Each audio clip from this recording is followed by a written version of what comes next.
محترم ناظرین کرام، السلام علیکم ورحمۃ اللہ وبرکاتہ۔ حاضر خدمت ہیں احادیث کے سلسلہ نمبر 6 کے ساتھ۔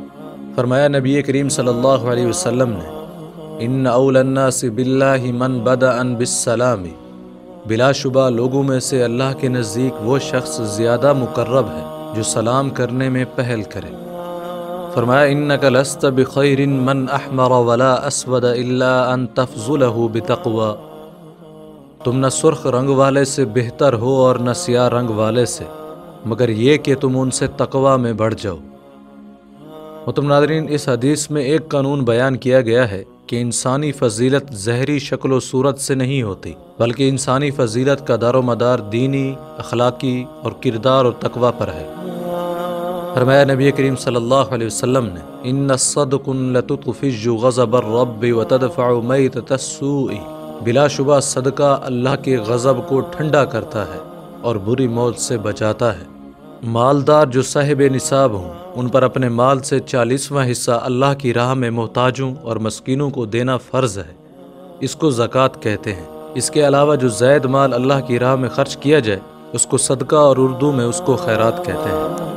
فرمایا نبی کریم صلی اللہ علیہ وسلم نے، ان نفسا لن تموت حتی تستکمل رزقہا، بلا شبہ کوئی جاندار اس وقت تک نہیں مرتا جب تک کہ وہ اپنا رزق پورا نہیں کر لیتا۔ فرمایا ان الرجل یحرم الرزق بذنب یصیبہ، یقیناً انسان رزق سے محروم کر دیا جاتا ہے اپنے ان گناہوں کی سبب جس کو وہ کرتا ہے۔ محترم ناظرین، اس حدیث کا مطلب یہ ہے کہ گناہ کرنے کی وجہ سے انسان کے رزق میں تنگی آ جاتی ہے۔ فرمایا ان اسرع الدعاء اجابۃ دعوۃ غائب لغائب، بلا شبہ بہت جلد قبول ہونے والی وہ دعا ہے جو غیب کی غیب کے لیے ہو۔ محترم ناظرین، اس حدیث کا مطلب یہ ہے کہ کوئی شخص اپنے بھائی کے لیے جب غیبانہ دعا کرتا ہے تو وہ جلد قبول کر لی جاتی ہے۔ اس کی وجہ علماء کرام یہ لکھتے ہیں کہ اس دعا میں اخلاص کامل درجہ کا پایا جاتا ہے، کیونکہ اس میں کسی کے دکھلاوے کا سوال ہی پیدا نہیں ہوتا، اور جس عمل میں جتنا اخلاص ہوگا اتنا ہی جلد قبول ہوگا۔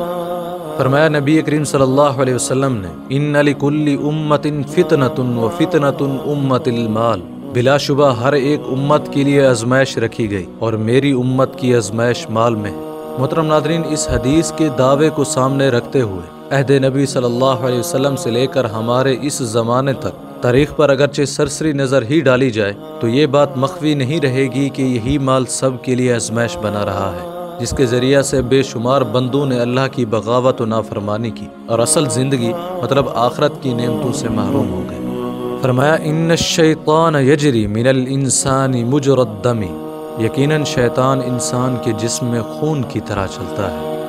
فرمایا ان الرزق لیطلب العبد کما یطلبہ اجلہ، یقیناً رزق آدمی کو ایسے ہی تلاش کرتا ہے جیسے کہ اس کی موت اس کو تلاش کرتی۔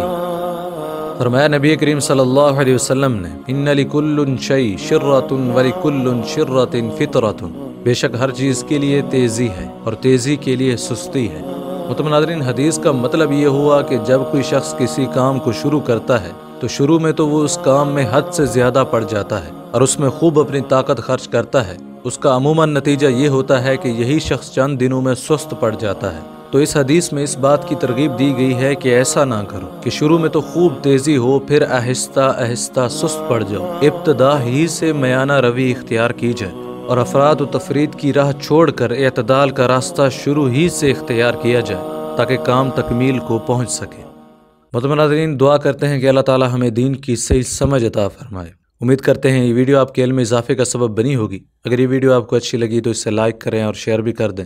ملتے ہیں ایک نئی ویڈیو کے ساتھ، تب تک کے لیے اجازت دیں۔ السلام علیکم ورحمۃ اللہ وبرکاتہ۔